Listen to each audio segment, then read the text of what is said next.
ఈశాన్య రాష్ట్రాల్లో వరదలు శతాబ్దాల రికార్డులు బద్దలు కొడుతున్నాయి.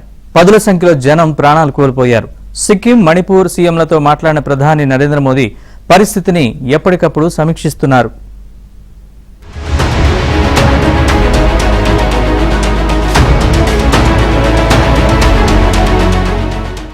అసలైన వర్షాకాలం ఇంకా ముందుంది. అప్పుడే ఈశాన్య భారతంపై వరుణుడు ప్రతాపం చూపించాడు. ఈశాన్య భారతంపై జూన్ నెల ఆరంభంలోనే వరుణుడు ప్రతాపం చూపించాడు. అస్సాం, మణిపూర్, త్రిపుర సహా పలు రాష్ట్రాల్లో భారీ వర్షాలు, వరదలు, కొండచర్యలు విరిగిపడటంతో జనజీవనం స్తంభించింది. అస్సాంలోని రెండో అతిపెద్ద నగరమైన సిల్చార్లో ఏకంగా 132 ఏళ్ల నాటి వర్షపాతం రికార్డు బద్దలైంది. ఈ ప్రకృతి వైపరీత్యాల కారణంగా డజన్ల కొద్దీ ప్రాణాలు కోల్పోయారు. వందల కొద్దీ జనం వరదల్లో చిక్కుకున్నారు. రెస్క్యూ ఆపరేషన్ చేపట్టి పలువురిని కాపాడారు.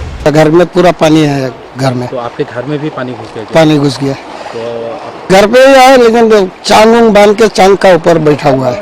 अच्छा, घर का सामान वगैरह ये सब कुछ? ये सब पानी में भीग गया है। बस थोड़ा कुछ बचाया है चांग में बैठा के, इतना ही चल रहा है। भी समस्या हो रहा है, पीने का पानी नहीं है, क्योंकि जो पानी सरकार का तरफ से दिया है गांव में, वो तो पानी में डूब गया है। अभी पानी के लिए बहुत दिक्कत हो रहा है। के लिए पानी के लायक नहीं है, फिर भी ये पानी के चलने के बहुत मुश्किल है।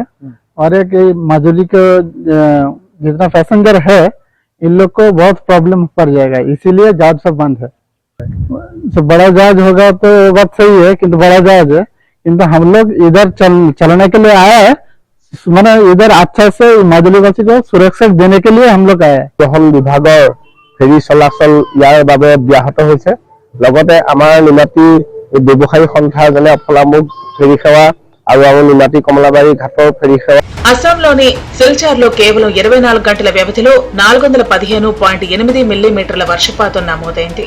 ఇది 1893 తర్వాత ఒకే రోజులో నమోదైన అత్యధిక వర్షపాతం కావటం గమనార్హం.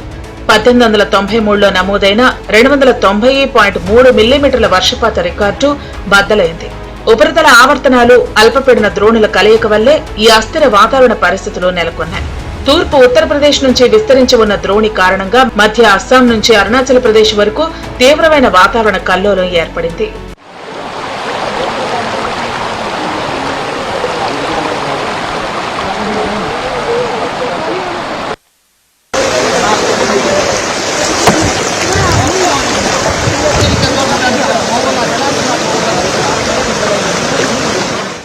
మే నెలాఖరు నాటికి మిజోరాంలో సాధారణం కన్నా 11.02% అధిక వర్షపాతం నమోదైంది. మేఘాలయలో మే 28 నుంచి ఎడతెరిపి లేకుండా వర్షాలు కురుస్తున్నాయి. మేఘాలయలోని 10 జిల్లాల్లో ఆకస్మిక వరదలు, కొండచర్యలు విరిగిపడ్డాయి. చిన్న రాష్ట్రం త్రిపురలో ఆకస్మిక వరదల వల్ల 10,000 మందికి పైగా ప్రజలు తీవ్ర ఇబ్బందులు పడుతున్నారు. మణిపూర్లో నదులు ఉప్పొంగటం, కట్టలు తెగిపోవడంతో వేలాది మందికి బాహ్య ప్రపంచంతో సంబంధాలు తెగిపోయాయి.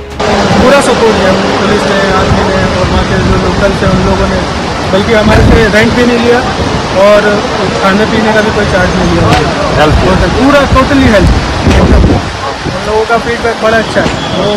हमारे साथ एनजीओ के लोग भी लगे हैं, जो हमारे कृष्ण भाई जी हैं, हमारे जो है और एनजीओ के साथी हमारे साथ हमारी मदद कर रहे हैं।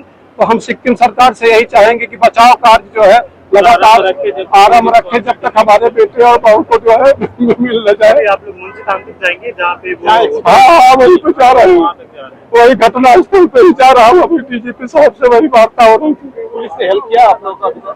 हाँ, हेल्प कर रही है। ఇంకో వారం పాటు ఈశాన్య రాష్ట్రాలకు వానగండం ఉందని కేంద్ర వాతావరణ శాఖ హెచ్చరించింది. ఈశాన్య రాష్ట్రాలకు వెళ్లే పర్యాటకులు టూర్లను వాయిదా వేసుకోవటం ఉత్తమం.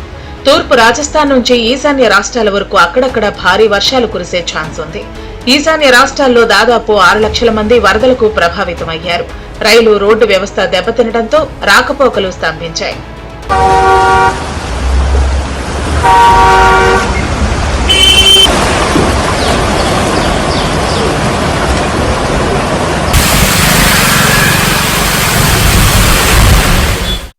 ఒక మోస్తరు వర్షాలు కురిసినా ఈశాన్య రాష్ట్రాల్లో భారీ నష్టం ఏర్పడటానికి కారణాలున్నాయి. ఇక్కడ మొత్తం పర్వత ప్రాంతాలు, లోయలే ఉంటాయి. భారీ వర్షం కురిసినప్పుడు కొండచర్యలు విరిగిపడతాయి. దీంతో ప్రాణ నష్టం ఉంటుంది. కొండచర్యలు విరిగిపడ్డప్పుడు నీటి ప్రవాహానికి అంతరాయం కలుగుతుంది. దీంతో ఫ్లాష్ ఫ్లడ్స్ వస్తాయి. బ్రహ్మపుత్ర, బరక్ లాంటి నదులు, వాటి ఉపనదులు ఉప్పొంగుతాయి. అడవుల నరికివేత, మైనింగ్ వల్ల రెయిన్ వాటర్ భూమిలోకి ఇంకటం తగ్గిపోతుంది. గ్లోబల్ వార్మింగ్ ప్రభావం సైతం సున్నితమైన ఈశాన్య రాష్ట్రాలపై పడుతోంది.